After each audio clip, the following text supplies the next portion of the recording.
مسیح یسوع میں آپ کی سلامتی ہو۔ آج ہم رومیوں کے خط کے بارے میں اس کا تعارف جانیں گے، اور اگر ہم اس خط پر غور کرتے ہیں تو پرانے عہد نامہ میں داؤد کے زبور اور نئے عہد نامہ میں مقدس پولس رسول کے خطوط اول درجے کے روشن ستارے ہیں۔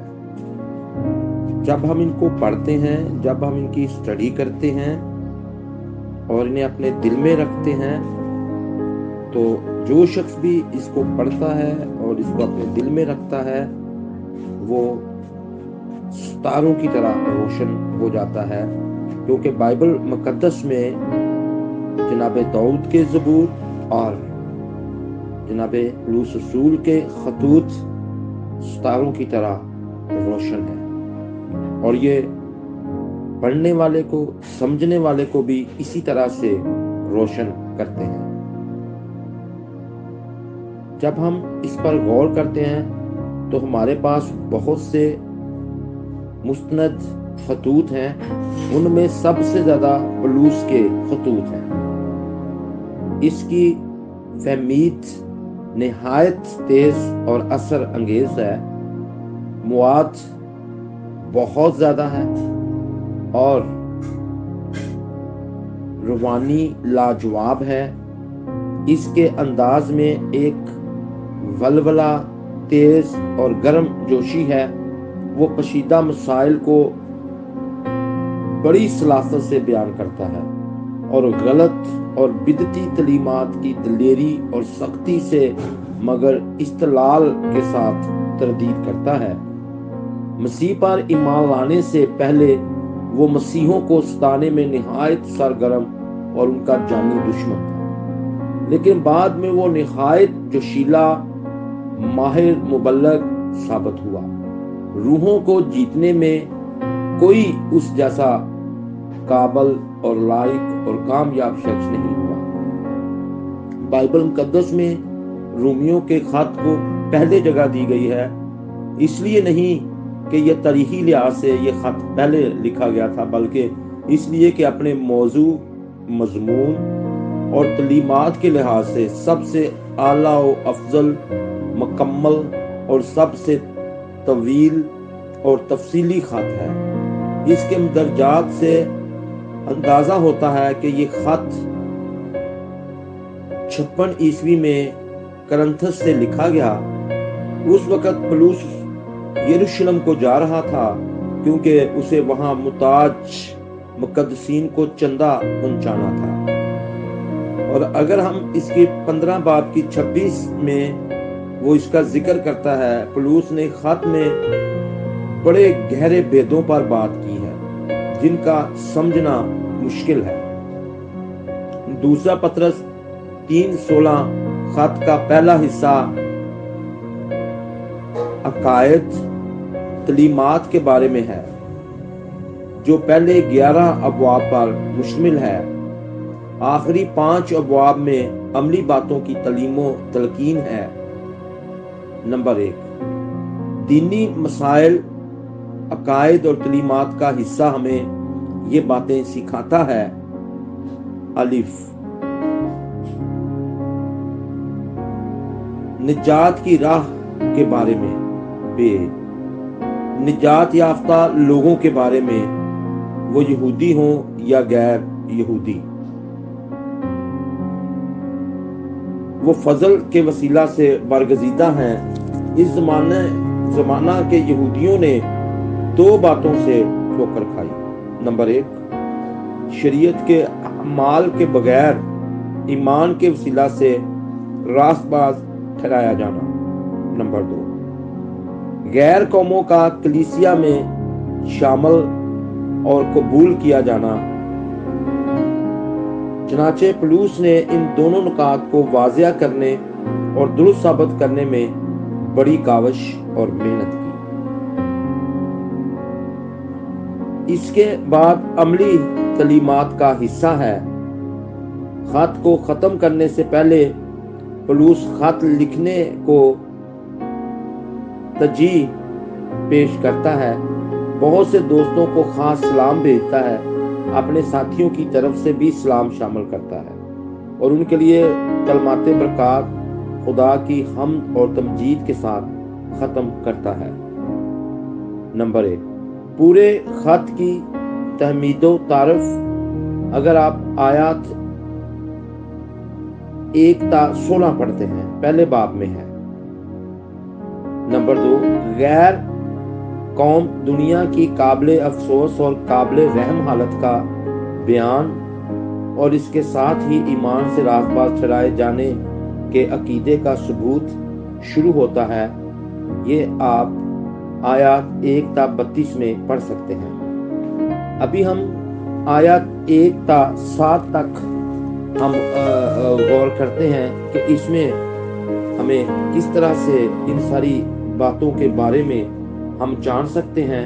اور خدا کا کلام ہے، یہ بڑا مؤثر ہے، یہ 2 دھاری تلوار سے زیادہ تیز ہے، یہ بند اور گودے کو جدا کر کے گزر جاتا ہے۔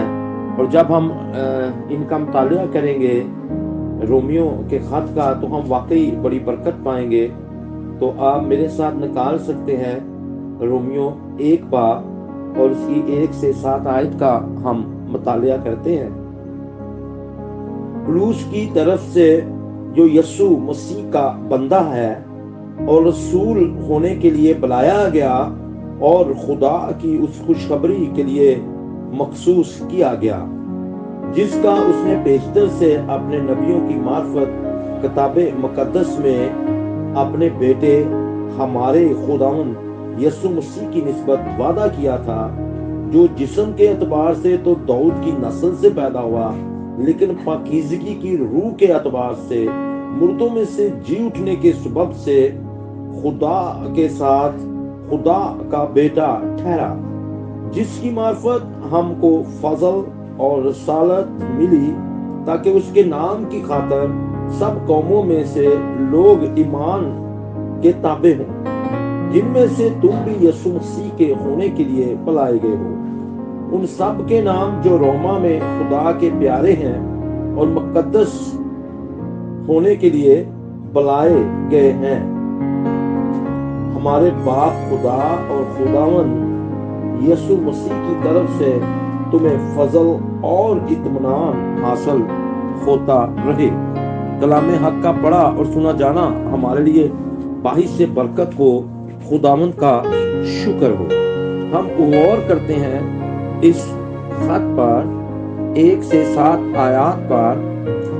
خط کے مصنف کے بارے میں پولس کی طرف سے جو یسوع مسیح کا بندہ ہے، آیت 1 میں یہ اس کا اعزاز ہے اور وہ اس لقب کو بندہ پر فخر کرتا ہے۔ رسول ہونے کے لیے بلایا گیا، مسیح نے اسے رسول مقرر کیا۔ یہ آپ اعمال 9:15 میں پڑھ سکتے ہیں۔ وہ اس بلاہٹ کو اپنے اختیار کی بنیاد بناتا ہے۔ وہ بغیر بھیجے ہی نہیں بھاگا پھرتا تھا، رسول ہونے کے لیے بلایا گیا۔ گویا وہ چاہتا ہے کہ مجھے اس نام سے پکارا جائے، حالانکہ وہ تسلیم کرتا ہے کہ بلکہ رسول کہلانے کے لائق نہیں۔ اگر آپ پہلا کرنتھیوں 15:9 میں پڑھیں گے تو وہاں وہ ذکر کرتا ہے کہ میں تو رسول کہلانے کے لائق نہیں، وہ خوشخبری کے لیے مخصوص کیا گیا ہے۔ فریسی بھی اپنی مخصوصیت کے باعث اس نام سے کہلاتے تھے کیونکہ اپنے آپ کو شریعت کے مطالعہ کے لیے مخصوص کر دیتے تھے۔ پولس بھی پہلے ایک فریسی تھا، اب اس نے اپنے مطالعہ کا مضمون بدلا تھا، اب وہ انجیل کا فریسی تھا۔ خدا کی مشورت نے اسے ماں کے پیٹ ہی سے مخصوص کر لیا تھا۔ اگر آپ غلطیوں 1:15 پڑھتے ہیں تو وہاں سے آپ کو واضح ہوگا وہ پورے طور سے خدا کی خوشخبری کے لیے مخصوص تھا۔ خدا کی خوشخبری کا ذکر کرنے کے بعد اس کی تعریف و تحسین کرتا ہے، اس کی قدرت جس کا بیشتر ہے وعدہ کیا تھا۔ آیات 2 و 3 میں یہ پرانے عہد نامہ کے وعدوں اور نبوتوں میں قدیم سے موجود تھی۔ اس کا موضوع و مواد، اس کا تعلق یسوع مسیح کے ساتھ ہے۔ 3 و 4 آیت میں سارے نبی اور رسول اس کی گواہی دیتے ہیں۔ پولس مسیح کا ذکر کرتے ہوئے اس کے نام اور القاب کا انبار لگا دیتا ہے۔ اپنے بیٹے ہمارے خداوند یسوع مسیح، وہ مسیح کے لیے محبت اور عزت و احترام کا اظہار کیے بغیر بات نہیں کر سکتا۔ وہ اس کے ایک اقنوم میں اس کی 2 واضح ذاتوں کو دکھاتا ہے۔ اس کی بشریت، وہ داؤد کی نسل سے پیدا ہوا آیت 3 میں، یعنی کنواری مریم سے پیدا ہوا جو داؤد کے گھرانہ سے تھی۔ یہ آپ لوکا 1:27 میں پڑھ سکتے ہیں۔ اس کی الوہیت، لیکن پاکیزگی کی روح کے اعتبار سے خدا کا بیٹا ٹھہرا آیت 4۔ جسم کے اعتبار سے یعنی اپنی بشریت میں تو داؤد کی نسل سے پیدا ہوا، لیکن پاکیزگی کی روح کے اعتبار سے یعنی اپنی الوہیت میں وہ خدا کا بیٹا ہے۔ اس کا سب سے بڑا اور عملی ثبوت اس کا مردوں میں سے جی اٹھنا ہے۔ جو اس ثبوت سے قائل نہیں ہوتے وہ کسی بات سے قائل نہ ہوں گے۔ پولس نے یہاں مسیح کے ایک اقنوم میں 2 ذاتوں کے انجیلی عقیدہ کا خلاصہ پیش کر دیا ہے، اور اس کا نتیجہ یسوع کی معرفت ہم کو فضل اور رسالت ملی آیت 5۔ پولس رسول کو ایک آسان اور مہربانی مانتا ہے۔ ہمیں خدا کے کسی کام یا خدمت میں لگایا جائے تو اسے عنایت اور مہربانی سمجھنا چاہیے۔ یہ رسالت ایمان کے تابع ہونے کی خاطر یعنی لوگوں کو اس فرما برداری میں لانے کی خاطر ملی۔ پولس کو یہ رسالت اس لیے ملی کہ سب قوموں میں سے لوگوں کو اس ایمان کے تابع کر لے، کیونکہ وہ غیر قوموں کا رسول تھا۔ غور کریں کہ یہاں مسیح ہی اقرار کو ایمان کے تابع ہونا کہا گیا ہے۔ یہ کوئی نظریاتی علم نہیں اور نہ لفظی بحث و تکرار پر مشتمل ہے، بلکہ تابع ہونا ہے۔ ایمان کا عمل یہ ہے کہ جو کچھ خدا ظاہر کرے عقل کو اس کے تابع کریں، اور اس کے نتیجہ میں خداوند جو کچھ حکم دے اپنی مرضی کو اس کے تابع کریں۔ یہاں وہ مسیحیت کو تابع ہونا، مطیع ہونا قرار دیتا ہے۔ مسیح کا ایک جوا ہے جن میں سے تم بھی ہو آیت 6۔ اس معاملہ میں تم رومی مسیحی بھی اس سطح پر کھڑے ہو جس سطح پر دوسری غیر قومیں کھڑی ہیں، جو دولت اور شہرت میں کم تر ہیں۔ مسیح میں تم سب ایک ہو۔ خدا کسی کا طرفدار نہیں، یسوع مسیح ہونے کے لیے بلائے گئے ہو، وہی اور صرف وہی ایمان کے تابع ہو جاتے ہیں جن کو یسوع مسیح نے مؤثر طور سے بلایا ہے۔ یہ خط کن لوگوں کو لکھا گیا؟ ان سب کے نام جو روما میں خدا کے پیارے ہیں، مقدس ہونے کے لیے بلائے گئے ہیں آیت 7۔ یعنی ان سب کے نام جو روما میں ہیں، مسیحی ایمان کا اقرار کرتے ہیں، اور خواہ وہ غلام ہو، خواہ آزاد، خواہ عالم ہو، خواہ جاہل، امیر اور غریب، مسیح میں ایک ہو جاتے ہیں۔ مسیحوں کو اعزاز، وہ خدا کے پیارے ہیں۔ یہ مسیحوں کا اعزاز ہے۔ وہ کل بنی آدم سے عام اور سچے ایمانداروں سے خاص محبت رکھتا ہے۔ مسیحوں کا فرض، ان کا فرض ہے کہ پاک ہوں، اسی لیے وہ مقدس ہونے کے لیے بلائے گئے ہیں۔ مقدسین اور صرف مقدسین ہی خدا کے پیارے ہیں اور ان سے خاص اور انوکھی محبت رکھتا ہے۔ وہ مقدس کہلاتے ہیں، یعنی اقرار کیا جاتا ہے کہ وہ مقدس ہیں۔ کیا خوب ہو کہ جتنے مقدس کہلاتے ہیں وہ حقیقتاً مقدس ہوں، کیونکہ اگر حقیقتاً مقدس نہیں ہوں گے تو اس روز عظیم کو صرف مقدس کہلانا کسی کام نہ آئے گا۔ رسولی برکت تمہیں فضل اور اطمینان حاصل ہوتا رہے۔ اس میں صرف ایک اچھی خواہش کا جوش ہی نہیں بلکہ برکت دینے کا اختیار بھی ہے۔ کیا برکت چاہی گئی؟ فضل اور اطمینان پرانے عہد نامہ کا سلام تھا، تمہاری سلامتی ہو، لیکن اب اس میں پہلے فضل شامل کیا گیا ہے، یعنی خدا کی ہم پر مہربانی۔ ان دو میں ساری انجیلی برکات شامل ہیں۔ فضل یعنی ساری نیکی اور بھلائی، ان مہربانیوں کا سر چشمہ ہمارے باپ خدا اور خداوند یسوع مسیح کی طرف سے سارا سکھ اور بھلائی خدا باپ سے ملتی ہے۔ ہمیں سکھایا گیا ہے کہ جب فضل اور اطمینان کے لیے آئیں تو اسے اے باپ کہیں، اے خداوند یسوع مسیح کی طرف سے کہ وہ درمیانی شفیع ہے۔